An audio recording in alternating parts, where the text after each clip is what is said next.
que se acerque a ti y encienda hoy tu altar. Déjalo. Repito, Lucas 16, del 9 al 14, leemos, dice: y yo os digo, haceos amigos por medio de las riquezas injustas, para que cuando falten os reciban en las moradas eternas. El que es fiel en lo muy poco, es fiel también en lo mucho. Y el que es injusto en lo muy poco, también es injusto en lo mucho. Por tanto, si no habéis sido fieles en el uso de las riquezas injustas, ¿quién os confiará las riquezas verdaderas? Y note la expresión, por favor, riquezas verdaderas.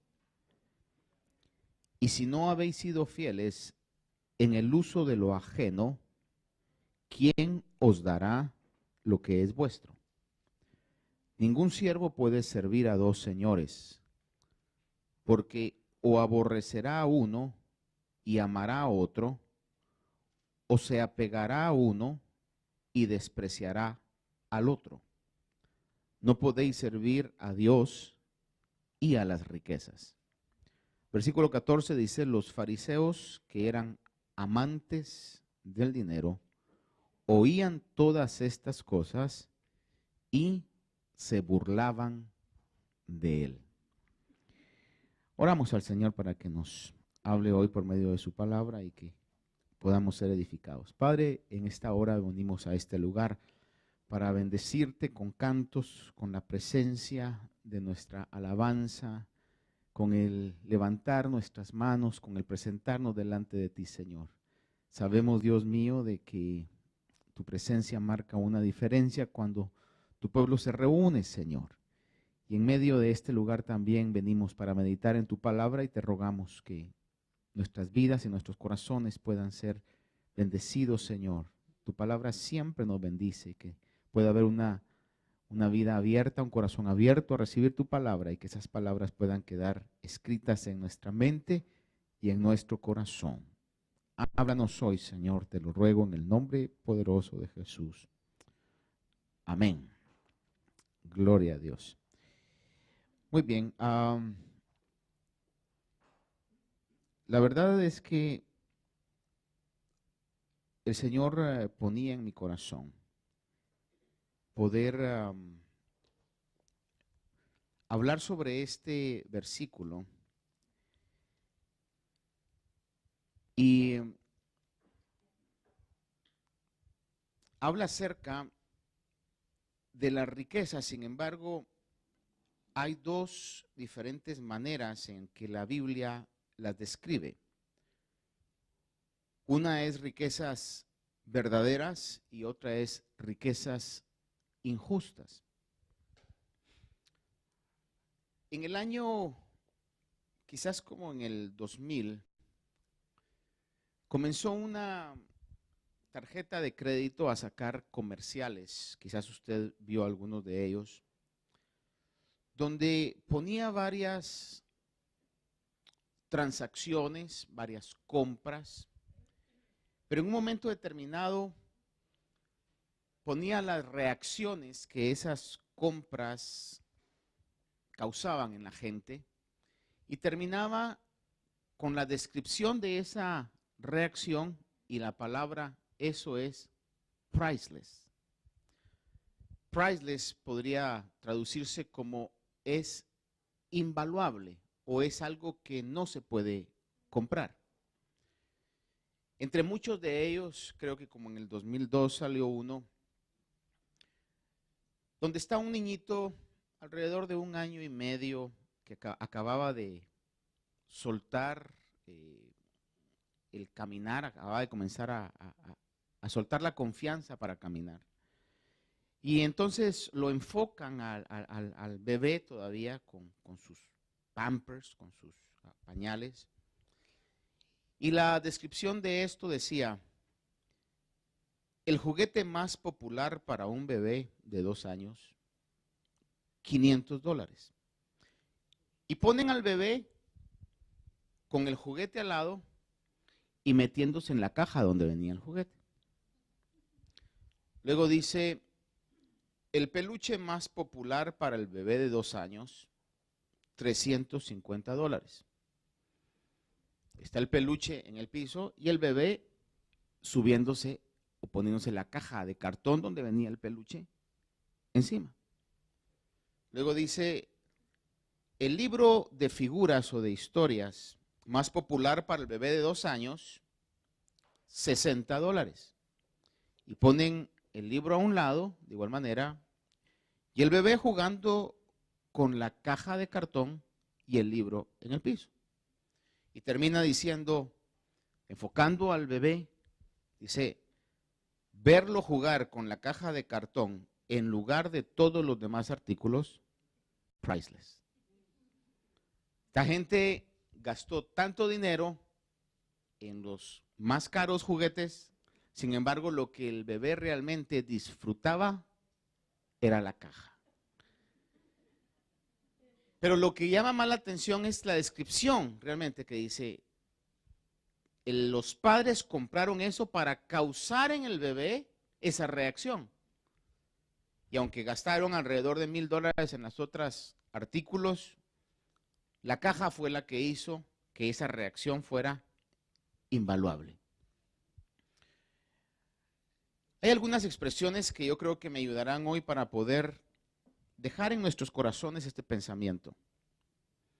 Decía alguien ahí, esta expresión en inglés decía, you only become truly rich the day you possess something that money cannot buy. Usted es verdaderamente rico el día que adquiere algo que el dinero no puede comprar. Porque, amados hermanos, hay cosas que el dinero no puede comprar.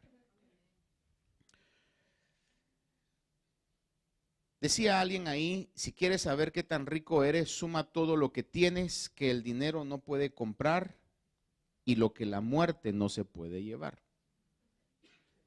Estudiando sobre esto el día de ayer, me llamó la atención una frase que vi, la copié ahí y la puse en la página del Facebook.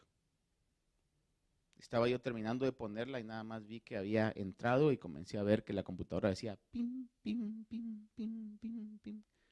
Que estaban un montón de personas haciéndole like a lo que había puesto. Y lo que había puesto decía de esta manera, decía, es mejor casarse con alguien que no tiene nada, pero vale 1 millón, que casarse con alguien que tiene 1 millón, pero no vale nada. Es decir que el valor no lo constituyen las posesiones. A eso quiero llevarlo. El valor de algo no se puede medir por posesiones. Por eso le decía a esta figura del bebé que ese momento de alegría, that joyful time that kid was having with that carton box. Ese momento que ese niño estaba disfrutando, metiéndose y poniéndosela, eso no tenía valor. Le habían comprado los mejores juguetes, pero realmente eso fue lo que realmente logró que el niño tuviera ese momento de disfrutar, de alegría, de un gozo profundo en su vida. Hay cosas en la vida que, aunque pagáramos, no podríamos nosotros tener esos momentos que esas ocasiones causan. Recuerdo ahorita el día viernes, habíamos tenido una tarde bastante corrida, bastante difícil, podría ponerlo yo. Y al estar en el camino con unas personas que estaban acompañándonos en el vehículo, una de ellas dijo algo, pero yo pude ver también la expresión en el retrovisor de lo que dijo, como dicen, de la nada dijo algo. Y mi esposa y yo nos atacamos de la risa. Y le dijimos, nos hiciste la tarde. Usted sabe que a veces una buena carcajada resulta a veces mejor que cualquier medicina. Dice la Biblia que el corazón alegre constituye un buen remedio o medicina para los huesos. Hay cosas que el dinero no puede comprar. Sin embargo, el día viernes yo le comentaba algo y por eso me siento inclinado. Por alguna razón, debo decir algo, el Señor ha inquietado mi corazón para hablar de esto. No sé cuál es la razón, por alguna razón lo está haciendo. Cuando estudiamos en el capítulo 20 del Evangelio, 21 del Evangelio de Juan, podemos ver la segunda pesca milagrosa que el Señor hace, donde Juan se preocupa de poner hasta el número de peces que cacharon en esa oportunidad, que eran 153, dice que eran peces grandes. Dice también de que esa pesca ocurrió después de que Pedro pasó toda la noche y los demás discípulos que estaban con él pasaron toda la noche queriendo pescar y no pudieron pescar. De repente llegó el Señor, que no lo conocían, les dijo que lanzaran las redes a la mano derecha y sucedió esa pesca milagrosa de 153 peces grandes. Y veíamos también que el pasaje dice que las redes no se rompieron. Ahí pude entender algo yo de que cuando una bendición viene de Dios, no solamente da la bendición, sino da la capacidad de poder mantener esa bendición. Por eso la bendición que viene de Dios es una bendición, dice Proverbios, que no trae tristeza con ella. ¿Se imagina usted que en el caso de Pedro, que hubieran agarrado todos esos peces, la alegría de sacar los peces, y cuando ya los llevan a la orilla, hermanos, se rompe la red y los 153 se van? Hubiera sido en lugar de una gran alegría, una gran decepción. O pensemos en estos padres que compraron todos esos juguetes caros para este niño y el niño los dejó a un lado y se puso a llorar porque no pudo satisfacer nada de eso, su vida. Sin embargo, esa caja satisfizo su vida y realmente valió la pena en ese sentido. Hermanos, por alguna razón creo que el Señor motiva mi corazón para hablarnos a todos nosotros sobre esto, para que nuestro corazón, quizás en esta nueva disposición en el año, la propuesta o proposición, ¿cómo es que se dice cuando uno va a hacer resoluciones para el nuevo año? Puede haber una resolución de que podamos nosotros alcanzar verdaderas riquezas en nuestra vida. En Mateo 6:24, el Señor dice una frase que es sumamente importante. Dice, nadie puede servir a dos señores, porque o aborrecerá a uno y amará al otro, o se apegará a uno y despreciará al otro. No podéis servir a Dios y a las riquezas. Ahora, note usted que no dice allí, no podéis servir a Dios y al mundo. Tampoco dice, no podéis servir a Dios y al mal, sino que utiliza la otra parte de Dios, la está utilizando para asignársela a las riquezas. Ahora, ¿a qué riquezas se refiere? En el pasaje de Lucas que leíamos, veíamos que habla de riquezas verdaderas y habla de riquezas injustas, o llamémosle riquezas falsas. Las posesiones pueden estar y deben estar a nuestro servicio. Las posesiones es para que las utilicemos. Pero pueden estar a nuestro servicio o pueden gobernarnos a nosotros. Las posesiones son buenos servidores, pero son terribles amos o terribles jefes. Cuando las cosas que nosotros poseemos nos gobiernan, entonces estamos nosotros en una situación mala y como seres humanos, esa influencia es tan fuerte que compite, óigame bien esto, que compite con el señorío que Dios debe de tener sobre nuestras vidas. Por eso es que el Señor dice, no podéis servir, y usa esta expresión, no podéis servir a Dios o servir a las riquezas. En Marcos 4, versículos 18 y 19, cuando el Señor estaba hablando acerca de la parábola del sembrador y está hablando que la semilla es la palabra de Dios y que el terreno es las personas en los cuales cae esa semilla. Marcos 4, versículos 18 y 19 dice: otros son aquellos en los que se sembró la semilla entre los espinos. Estos son los que han oído la palabra, pero las preocupaciones del mundo y el engaño de las riquezas y los deseos de las demás cosas entran y ahogan la palabra y se vuelve estéril. Oiga bien esto, el engaño de las riquezas. Igual manera está hablando no de las riquezas verdaderas, está hablando de esas riquezas falsas, de esas posesiones que en algún momento pareciera que en todos los seres humanos, porque todos tenemos esa lucha, pareciera ser como que si alcanzamos eso vamos a poder lograr la felicidad. Si alcanzo eso voy a poder lograr la estabilidad emocional. Cuando tenga eso voy a poder sentirme completo, exitoso, exitosa. Voy a sentirme satisfecho o satisfecha.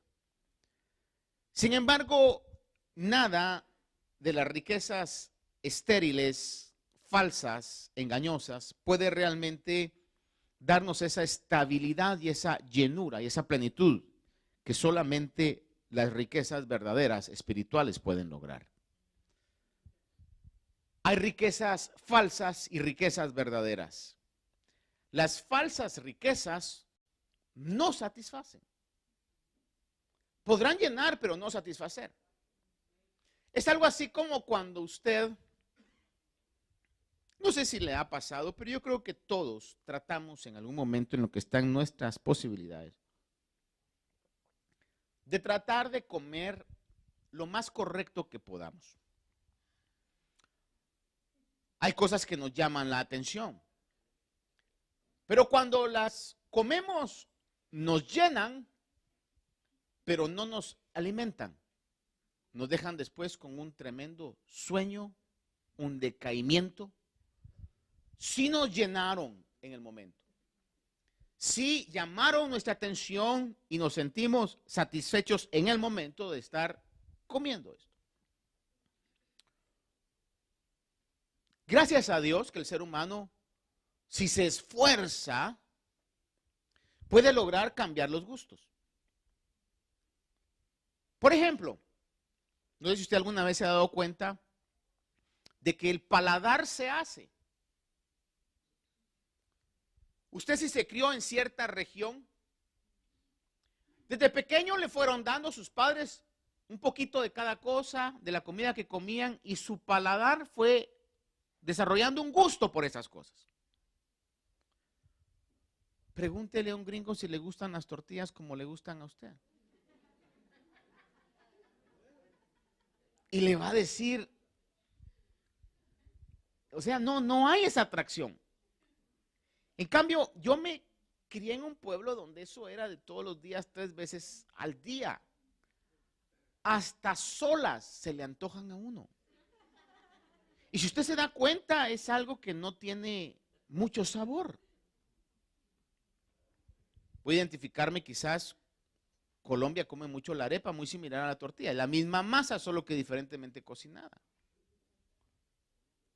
Los colombianos añoran las arepas, venezolanas añoran las arepas, ¿verdad? Pero a uno que no le han hecho ese gusto, a uno se le hace tasteless.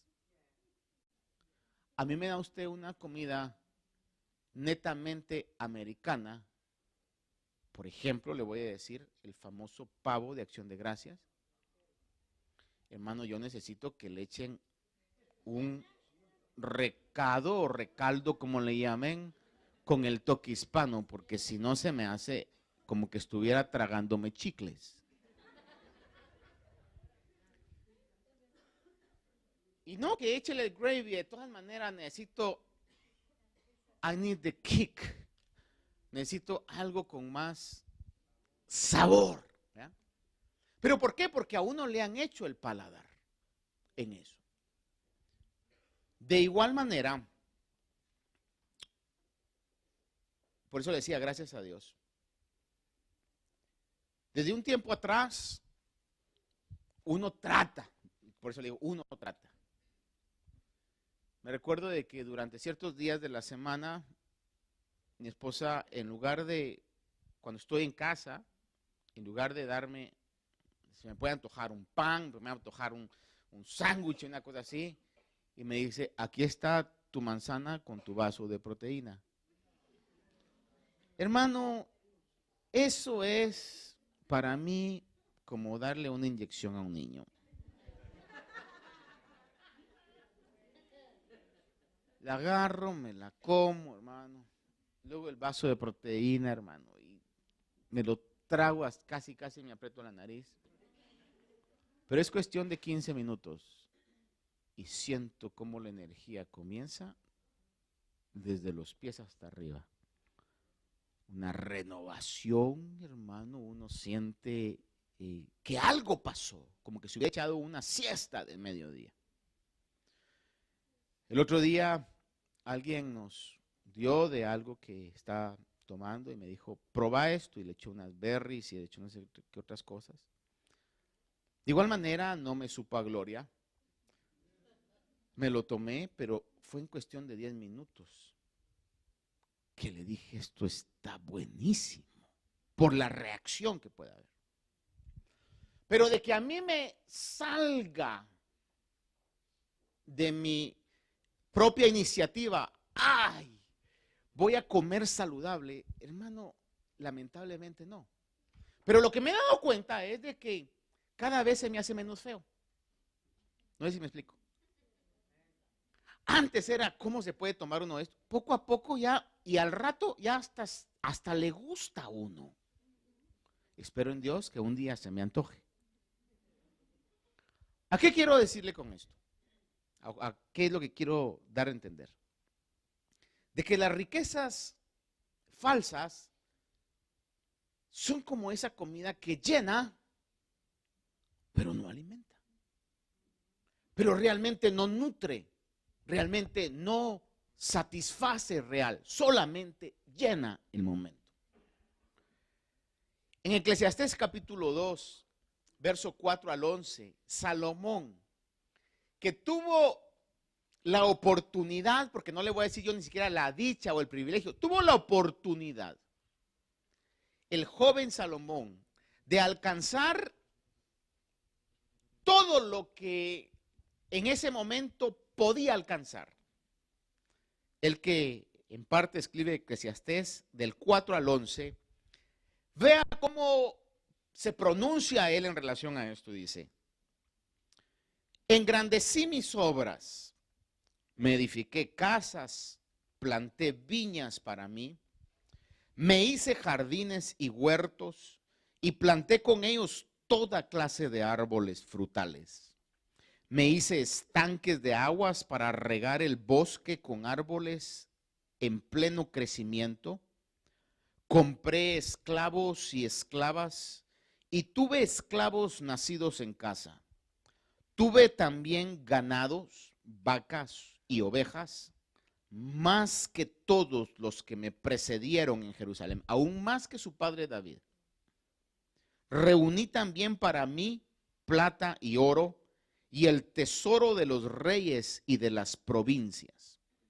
Me proveí de cantores y cantoras y de los placeres de los hombres, de muchas concubinas, y más adelante sabemos que tuvo cientos de mujeres.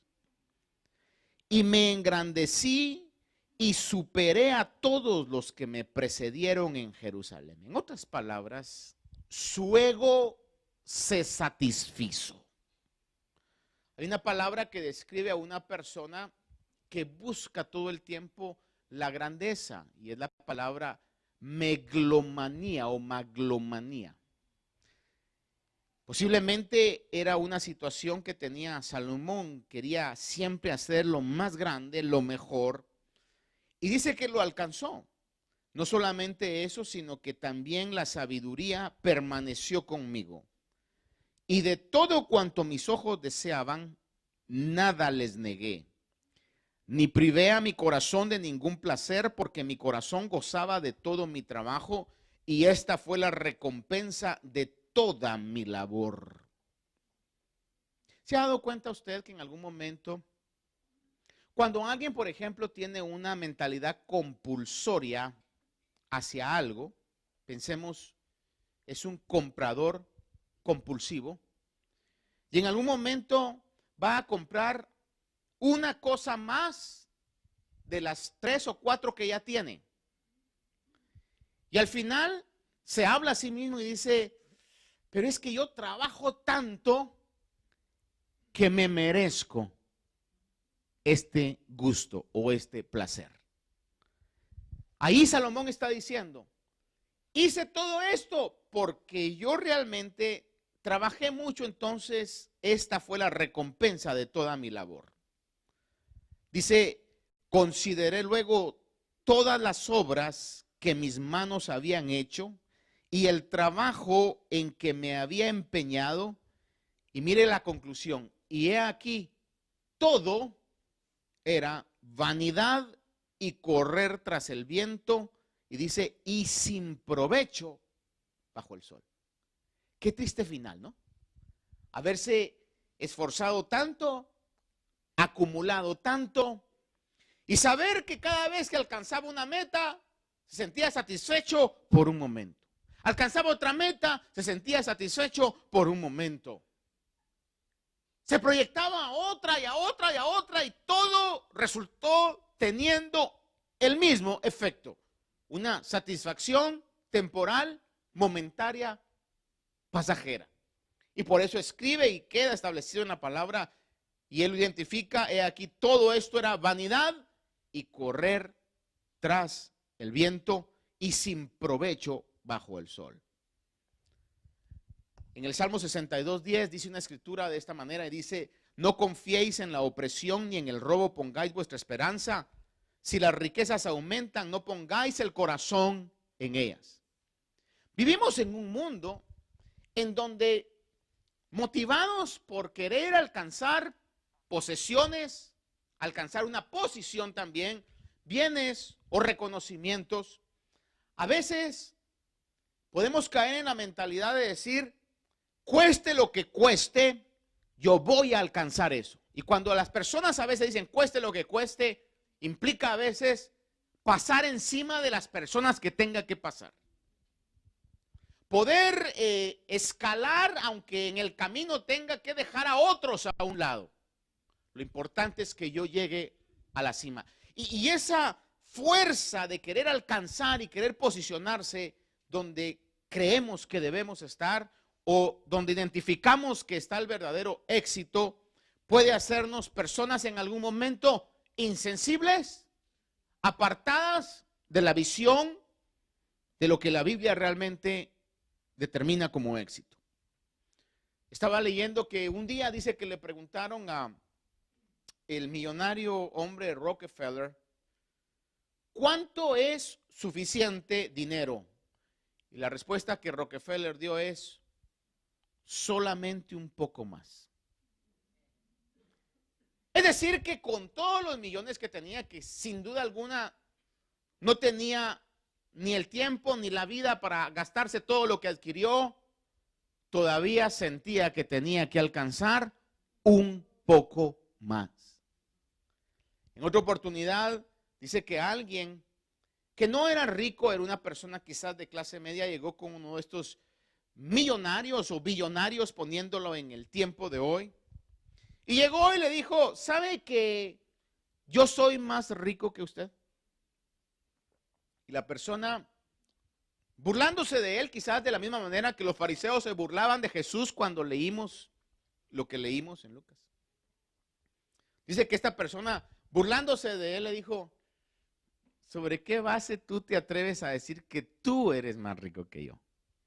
Y le dijo esta persona, Porque el dinero y los bienes que yo tengo, para mí es suficiente. Pero para usted, nada de lo que tiene le satisface o le es suficiente.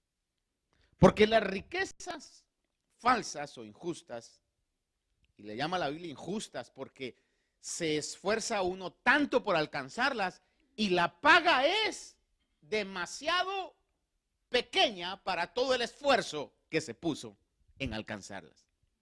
Eso es algo injusto. Ahora, hay características en este caso de las riquezas injustas que en Proverbios 15:6 dice: en la casa del justo hay mucha riqueza, pero en las ganancias del impío hay turbación. Oiga esto. En las ganancias del impío dice que hay turbación. Y eso es una característica de la riqueza injusta. Se esforzó tanto el impío por alcanzarlas y al final lo que obtuvo como pago fue turbación. Le comentaba el otro día, el viernes, hablando sobre esto, que si no lo hubiera yo oído y visto de fuentes verdaderas, no se lo diría. De una persona que tenía su casa y no salía de esa casa por temor a que le fueran a robar. Cuando digo no salía casi nunca, solo iba a trabajar y regresaba del trabajo a la casa, no salía a ningún lugar, lo invitaban a la iglesia y decía, no puedo, y ponía mil excusas. Y las personas que vivían con él decían, es que no quiere dejar la casa sola. Y que hasta se había inventado que tenía a su mamá y a su abuelita en la casa. Y cada vez que cerraba la casa se despedía de ellas.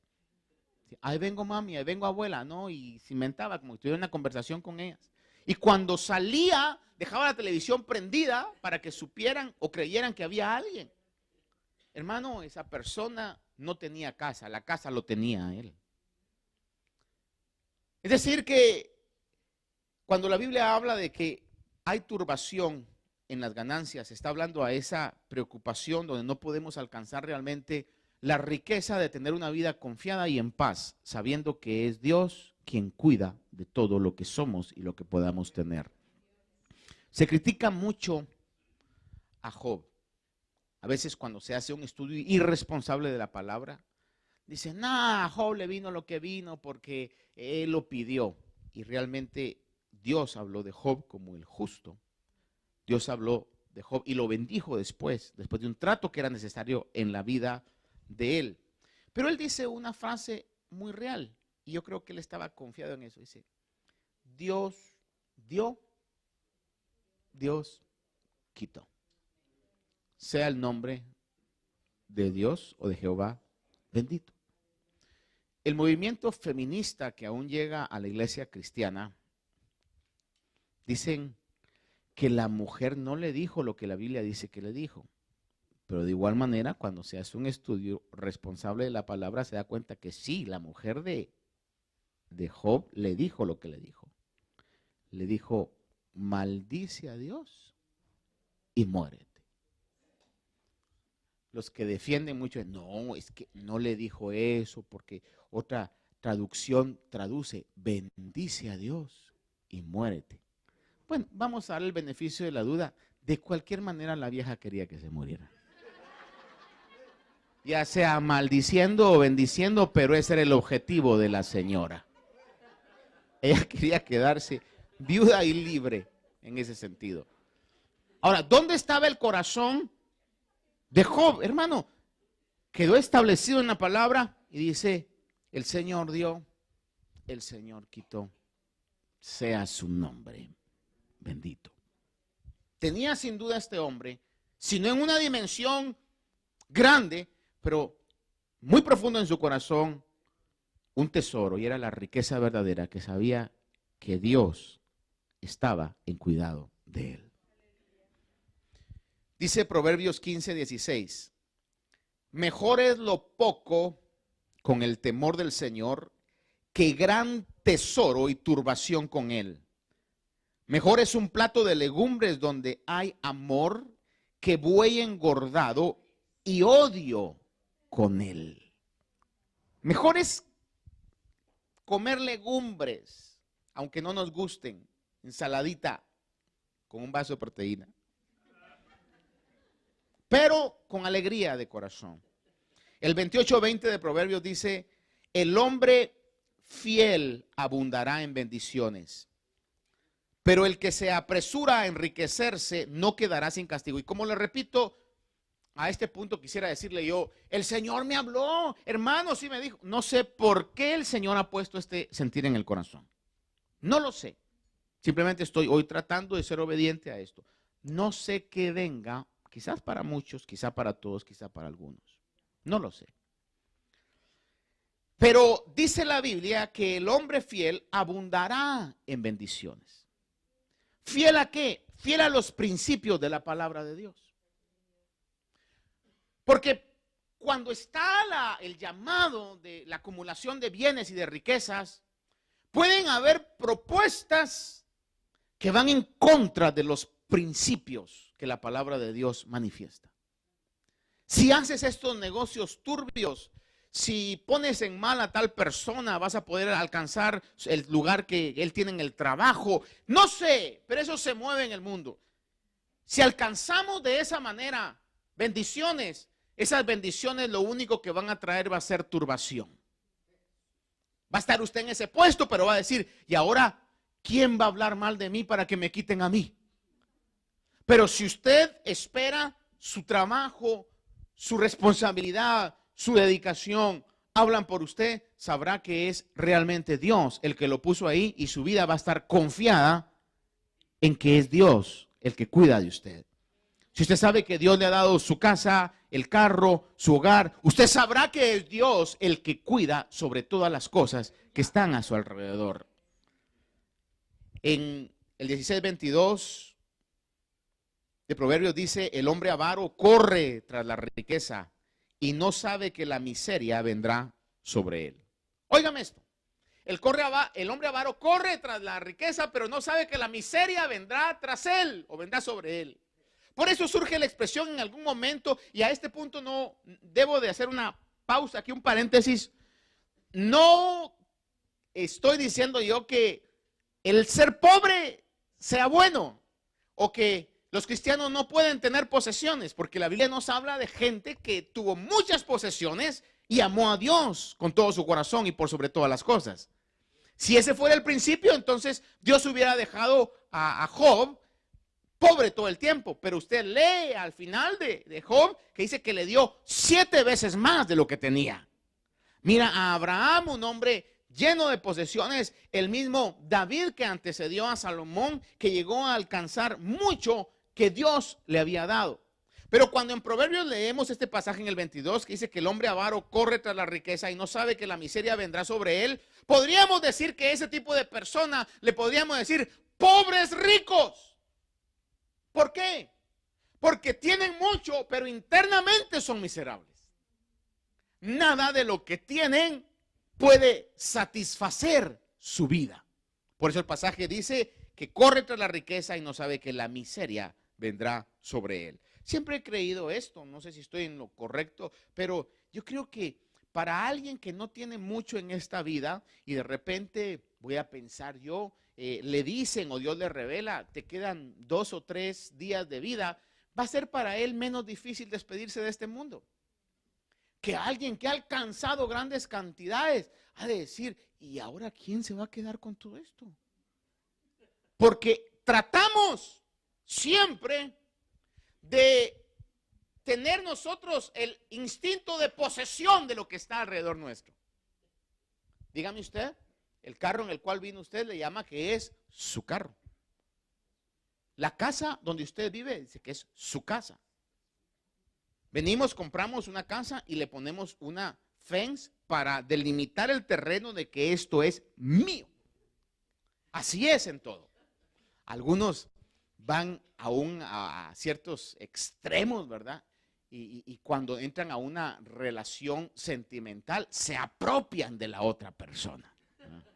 A un punto donde ya las libertades de la otra persona quedan totalmente cero. Bueno, y entonces ahí inician conflictos. Pero está en la naturaleza del hombre siempre querer nosotros poseer. Sin embargo, la Biblia dice que la tierra es de Dios.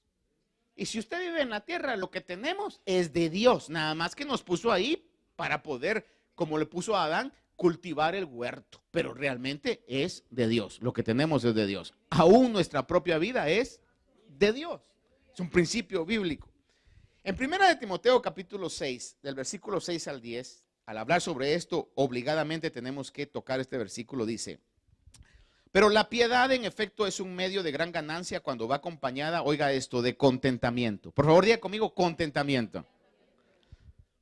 Hermano, tenemos que contentarnos primeramente con lo que somos. Hermano, ya que podemos hacer, estoy contento con lo que soy, con la altura que Dios me ha dado, con el color de pelo, los ojos, contentarme con lo que soy y con lo que pueda tener. Dice, porque nada hemos traído al mundo, así que nada podemos sacar de él. ¿O ha visto usted en alguna oportunidad un entierro que vaya seguido de un tráiler con todas las posesiones que el muerto tenía? Y dice, y si tenemos que comer y con qué cubrirnos, con eso estemos contentos. Pero los que quieren enriquecerse caen en tentación y lazo y en muchos deseos necios y dañosos que hunden a los hombres en la ruina y en la perdición. Porque la raíz de todos los males es el amor, y recalcamos esto, aunque usted lo sabe, el amor al dinero, por el cual codiciándolo algunos se extraviaron de la fe y se torturaron con muchos dolores. Está bien tenerlo, pero no amarlo. Está bien tener las cosas que tengamos, pero no amar esas cosas. Fíjese que las verdaderas riquezas, porque quiero que vamos, a lo menos salgamos hoy con una diferencia entre lo verdadero y lo que no es verdadero. Las verdaderas riquezas son aquellas que cuando usted las comparte o se despoja de ellas, se duplican, crecen más. Sin embargo, las riquezas falsas son aquellas que cuando usted se despoja de ellas, se le acaban. ¿Qué le quiero decir con esto? Por ejemplo, cuando usted comparte conocimiento, usted no solamente está enriqueciendo a otra persona, sino que su propio conocimiento se hace más grande. Cuando usted comparte educación, respeto, afecto, amor, pero quizá la mayor riqueza que todos podemos tener, le quito el quizá, la mayor riqueza que nosotros podemos tener es el evangelio o el mensaje del evangelio en nuestras vidas. Y cuando usted comparte el mensaje del evangelio, usted no se está quedando sin los efectos del evangelio, sino al contrario, usted está compartiendo y ese mensaje bendice a otros. Y si ellos lo multiplican y lo comparten, bendice a otros. Las verdaderas riquezas siempre se multiplicarán para que podamos nosotros identificarlas. Efesios 3:8 dice el apóstol Pablo: a mí que soy el más pequeño de todos los santos, se me concedió esta gracia, anunciar a los gentiles las inescrutables riquezas de Cristo. Pablo no estaba repartiendo bienes, dinero, posesiones, sin embargo estaba repartiendo un mensaje que enriquecía verdaderamente la vida de aquellos que estaban escuchándolo. Proverbios 11:4 dice: de nada sirven las riquezas el día de la ira, pero la justicia libra de la muerte. Cuando dice que de nada sirven las riquezas el día de la ira, está hablando de las riquezas injustas. El día en que todos lleguemos delante de Dios para ser juzgados, no va a importar lo que hayamos tenido o lo que hayamos alcanzado, sino lo que va a importar es que si fuimos justificados por medio de la sangre de Cristo. Por eso las riquezas falsas no nos servirán nada, absolutamente nada, para la realidad de la eternidad a la cual todos nos aproximamos. Ahora, acompáñenme para terminar esta meditación en 1 Timoteo capítulo 6, versículo 17 al 19, para que veamos qué seguras son las riquezas espirituales. El apóstol Pablo habla y le dice a Timoteo: a los ricos de este mundo, enséñales que no sean altaneros, ni pongan su esperanza en la incertidumbre de las riquezas, sino en Dios, el cual nos da a todos abundantemente todas las cosas para que las disfrutemos. Enséñales que hagan el bien, que sean ricos en buenas obras, generosos y prontos a compartir, acumulando para sí, ve esta frase, el tesoro de un buen fundamento para el futuro, para que puedan echar mano de lo que en verdad es vida. Que puedan echar mano de lo que en verdad es vida.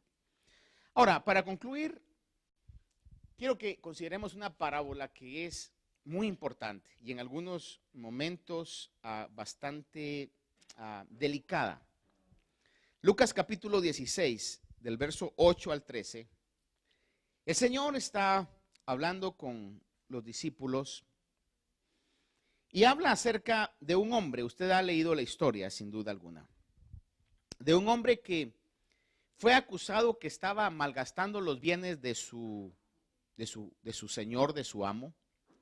Y entonces el amo le dice, ¿sabes qué? Que te voy a quitar de tu posición. Y el hombre se aflige y dice, yo ya estoy demasiado viejo para ir a trabajar como todos. ¿Qué hago? ¿Qué hago? Y entonces dice que comienza a llamar a los que le debían a su jefe y comienza a decirle, ¿y tú cuánto debes? Ah, no, pues yo debo 50, ¿sabes qué? Te voy a apuntar 25. Que yo debo 100, te voy a apuntar 50. Y entonces la gente que le debía al jefe estaba contenta, pero él lo hacía con la intención de que cuando ya no tuviera él los ingresos y no tuviera la posición en la que estaba, pudiera tener amigos que por el favor que les había hecho, lo recibieran en sus casas. Ahora, está hablando de algo que no es correcto. Por eso le digo que es delicada la parábola, pero tenemos que entenderlo. ¿Por qué el Señor lo estaba diciendo? Estaba hablando que no era correcto, pero que este hombre pensó y actuó de una manera sagaz, con inteligencia, usando lo que tenía. Y entonces dice en el versículo 8, Lucas 16, 8, el Señor elogió al mayordomo injusto. Ahora, aquí está hablando de su jefe, pues. Cuando el jefe se enteró de lo que había hecho, el jefe, que sin duda alguna también era tramposo, porque dice allí un dicho en el mundo que el león juzga de acuerdo a su condición. El elogio del Señor o del jefe dice que elogió al mayordomo. Y si su Biblia, usted mira en su Biblia, ese Señor está con S minúscula. Creo que ahí está, ¿verdad? Dice que no está hablando de Dios. No está diciendo que Dios elogió al mayordomo. Está diciendo que su jefe elogió al mayordomo. Como diciendo, ay, este me la hizo. Pero es que aprendió bien, aprendió del mero mero. ¿Sí me explico? Dice que el Señor elogió al mayordomo injusto porque había procedido con sagacidad.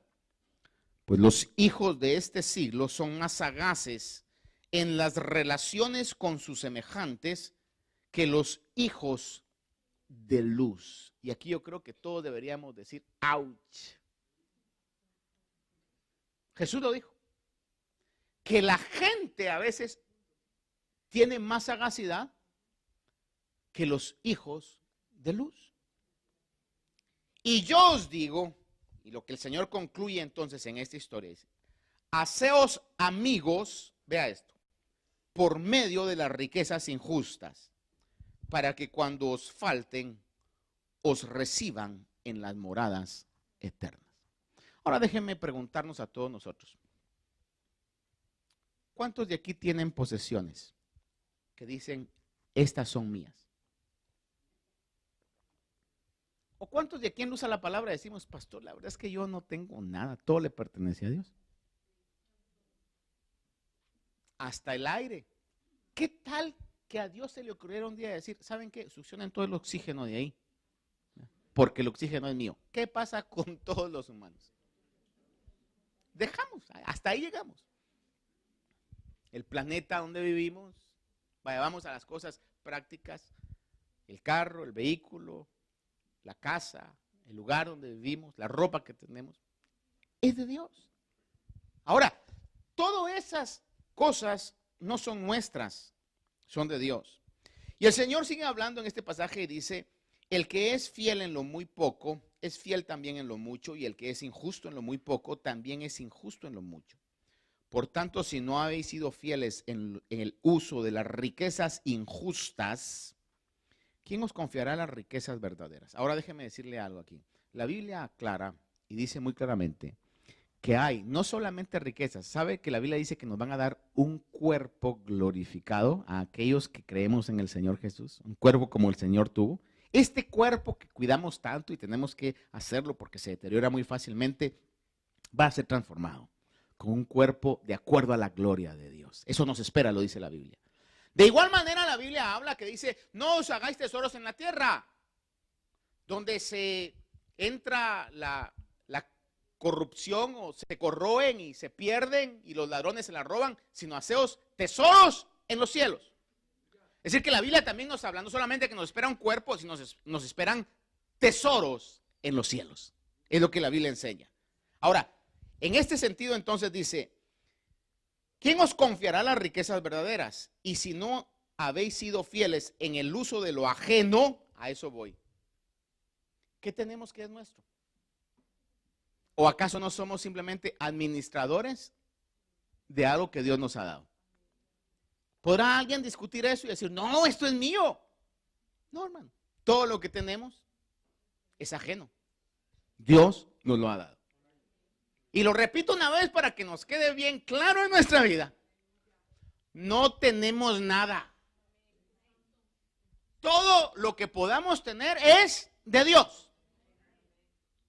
Entonces, dígame usted, ¿duele más que le roben lo que es suyo o lo que no es suyo?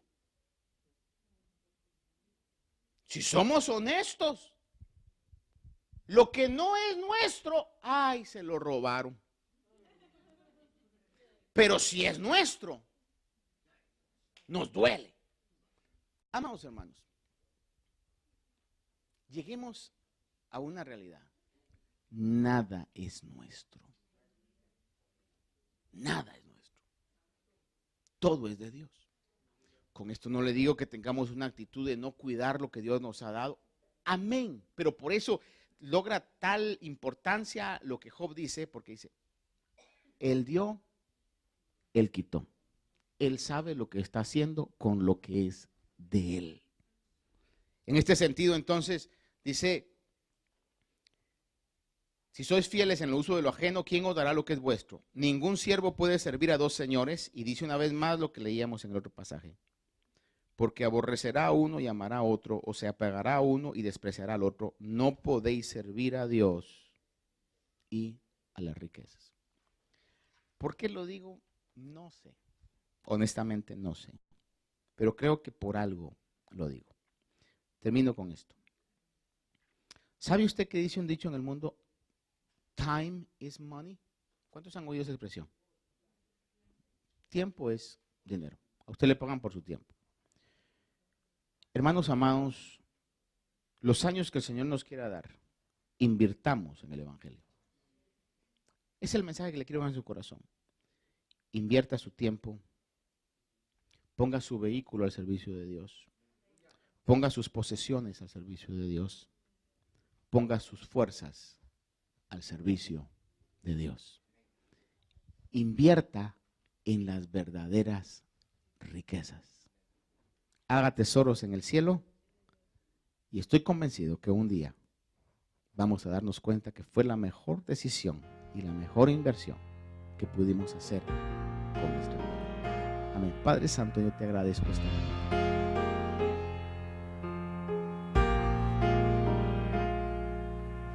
Déjalo que se acerque a ti y encienda hoy tu altar. Déjalo que revele en ti cada día más su voluntad. Déjalo que moldee en ti la vasija que Él quiere usar.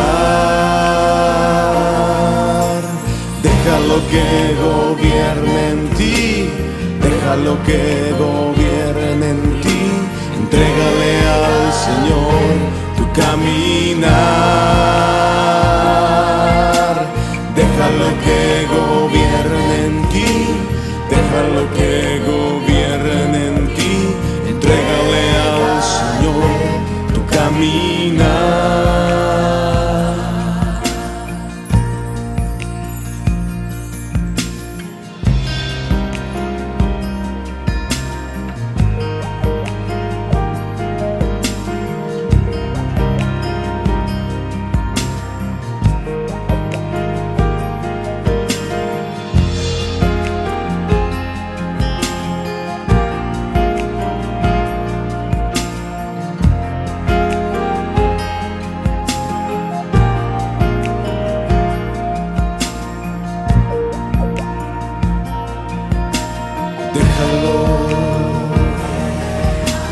acerque a ti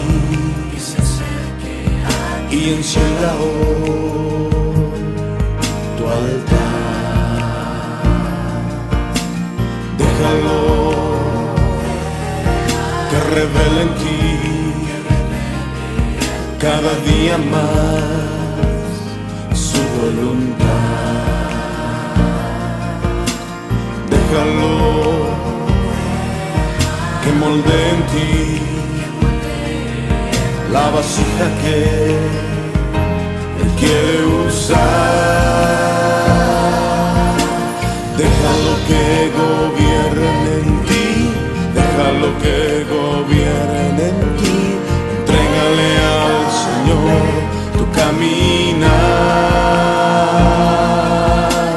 Déjalo que gobierne en ti, déjalo que gobierne en ti. Entrégale al Señor tu caminar. Déjalo que gobierne en ti, déjalo que gobierne en ti. Entrégale al Señor tu caminar. Déjalo que gobierne en ti, déjalo que gobierne en ti. Entrégale al Señor tu caminar.